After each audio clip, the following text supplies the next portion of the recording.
Mercy Ships is an international charity whose work can be presented in a row of figures. Since 1978, the fleet and land teams have served in more than 50 developing countries.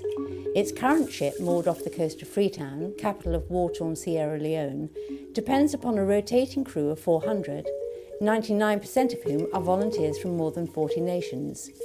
The ship is equipped with 6 operating theatres, runs a 78-bedded recovery ward, and over the next 12 months will benefit over 7,000 people through surgery, eye clinics, dental and other treatments. Behind all of these numbers are the aspirations and hopes of tens of thousands of the world's poorest. We're here to ask UK Director Judy Polkinhorn about the issues of running a charity that spans so many countries and how such management is similar to running a business. Judy, let's start with some of the complexities of governance. For example, how does that work, working with so many different countries? Well, we've got 12 national offices and everybody has their own governance issues because they've all got their own law. We're all associated by letters of association to the International Operations Centre in Texas. And it's the Operations Centre in Texas who receives the ultimate donations from all the countries worldwide and then uses them for programmatic work with the ship.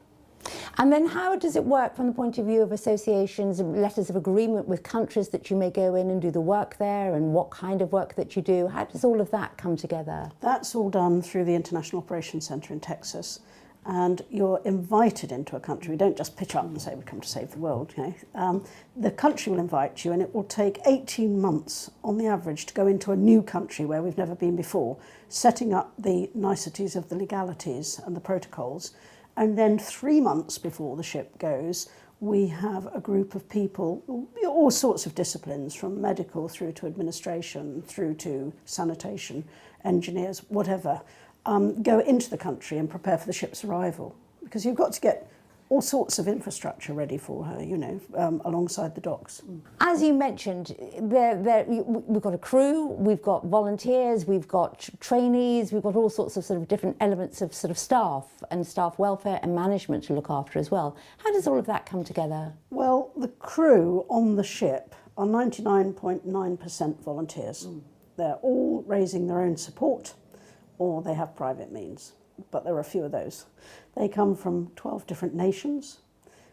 They volunteer through the work that each individual national office will be doing on exhibitions, conferences, attracting volunteers. We only have a very small percentage of crew that are paid on the ship, and they tend to be marine or day workers, but our captain is a volunteer. It's a remarkable thing in Mercy Ships that these people pay their own flights out to the ship, they pay their own way, and they're all under the management then of the chief executive on the ship. So who do you see as your ultimate customer, to use a sort of a business term? Would that be the donor or the recipient? No, if you look at it in a business term, the customer has to be the patient. Your shareholders are your donors, and they have a right to say what they think about the material you're putting out or what you're doing in their country.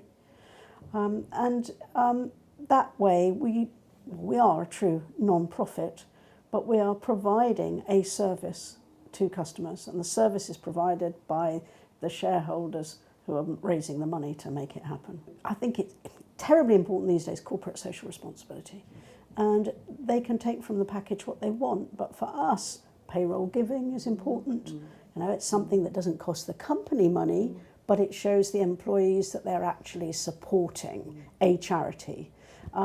Major donations from companies, and of course they're getting corporation tax relief, and on top of that we have a separate department which works in about 4 national offices around the world, which is called the procurement department.